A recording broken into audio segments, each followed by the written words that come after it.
Gruodžio 17 dieną Kauno regiono smulkių ir vidutiniųjų verslininkų asociacija įteikė Kauno mero pavaduotojui Rimantui Mikaičiui žuvų prizą. Šį apdovanojimą asociacija kasmet skiria už didžiausią indėlį sprendžiant verslo problemas. Rimantas vienas geranoriškiausių Kauno politikų. Jis mums labai dažnai padėdavo, kai tekdavo varstyti savivaldybės duris. Įteikdamas prizą kalbėjo Kauno regiono smulkių ir vidutiniųjų verslininkų asociacijos pirmininkas Artūras Mackevičius. Rimantas Mikaitis apgailestavo, kad smulkiesiems verslininkams vis dar tenka susidurti su daugybė biurokratinių kliūčių.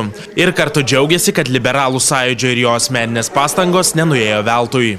Savo toj veikloje per visą gyvenimą, kiek teko kur dirbti, liktai, ta mano veikla ir pastangos buvo, sakyčiau, daugiau ar mažiau vertinamos, bet, žinot, kai tampi aktyviai veikiančių politikų, tai situacija, nesvarbu, kad darbo principai tokie patys, liktai stengiasi viską atlikti atsakingai ir iki galo, kiek leidžia vėl aplinkybės veikiant būtent tokioje situacijoje ir tokiam politiko vaidmenį, bet čia iš tikrųjų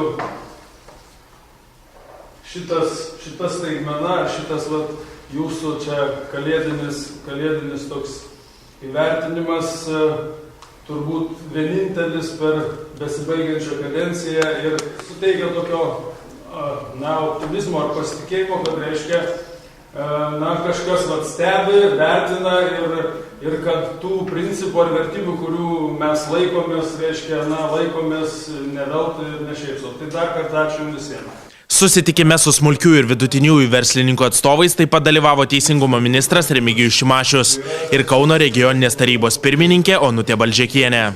Verslininkų atstovai kalbėjo apie įstatymus, kurie trukdo mažoms įmonėms laisviau veikti.